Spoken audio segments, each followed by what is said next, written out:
வணக்கம் நண்பர்களே! Big Boss season 8ல இந்த வாரம் அது ஃப்ரீஸ் டாஸ்க் இதில வந்து செம்மையா போயிட்டுருக்கு. அதன் அடிப்படையில இன்னைக்கு வந்து பார்த்துட்டீங்கன்னா, ஜெப்ரியோட ஃபேமிலி முதல்ல என்ட்ரி குடுத்துருக்காங்க. அவங்க என்ட்ரி குடுக்கும்போது ஜெப்ரி அழுதாரு. அவங்க ஃபேமிலிலாம் ரொம்ப ஃபீல் பண்ணி அழுதாங்க. அவங்க அம்மா வந்து செம்ம ஜாலியான ஒரு கேரக்டர் போல நல்லாவே பேசிக்கிட்டு இருக்காங்க. அதில குறிப்பா வந்து அருணுக்கு வந்து ரொம்ப ஃபேன். நீங்க வந்து ஸ்ட்ரெய்ட் ஃபார்வர்டா கேம் விளையாடுறீங்க, நல்லா விளையாண்டுட்டு இருக்கீங்க அப்படின்னு சொல்லிட்டு அருண வந்து பார்த்தீங்கன்னா புகழ்ந்துருக்காங்க. இதுக்கு முன்னாடி வந்த ஃபேமிலிலாம் அருண வந்து பெரிய அளவுல ஏதாவது ஒரு குறை சொல்லிட்டு போயிருந்தாங்க. பட் வந்து ஜெப்ரியோட ஃபேமிலி வந்து அருண வந்து ரொம்ப பிடிக்கும். பாரதி கண்ணம்மா சீரியல்ல இருந்து அவங்கள பார்த்துட்டு இருக்கோம். இந்த கேம்ல கரெக்ட்டா நீங்க மட்டும் தான் விளையாண்டுட்டு இருக்கீங்க. ஸ்ட்ரெய்ட் ஃபார்வர்டா விளையாண்டுட்டு இருக்கீங்க அப்படின்னு சொல்லிட்டு சொல்லியிருப்பாங்க. அதுக்கப்புறம் முத்துக்குமார் அவரோட பேச்சு செம்ம கேம் பிளே நல்லா பண்ணிட்டு இருக்கீங்க. நெறைய இடத்துல சப்போர்ட் பண்ணி பண்றீங்க அப்படிங்கிறாப்புல சொல்லியிருப்பாங்க. அதுக்கப்புறம் ரொம்ப ஜாலியா எல்லாத்துட்டயும் பேசிட்டு இருக்கும்போது சௌந்தர்யா வந்து ரொம்ப பிடிக்கும். ரொம்ப கியூட். அவங்க எது பண்ணாலுமே கியூட் அழகா தான் இருக்கு.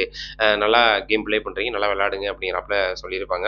ஸோ குறை அப்படின்னு சொல்லிட்டு பெருசா ஒண்ணும் பேசல. என்ன அப்படின்னு பார்த்தா, இந்த தோப்புக்காரன போட வச்சது தான் அவங்க அப்பாவுக்கே வெளியில இருந்து பார்க்கும்போது அழுகை வந்துருச்சு. ரொம்ப கோவம் கூட வந்துருச்சு. ஏன்னா 100 தடவ போட வச்சு நானு போட வச்சேன்.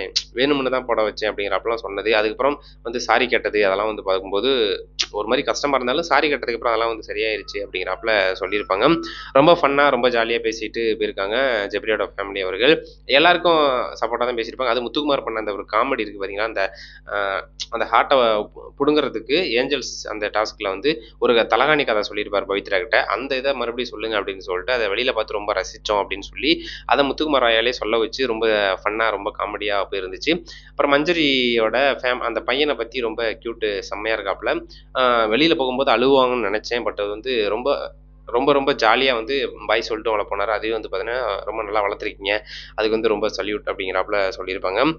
மத்தபடி ராணவ் அவங்கலாம் ஆல்மோஸ்ட் வெளியில தெரியும் போல அதெல்லாம் பேசிட்டு இருந்தாங்க. அவ்வளோதான்.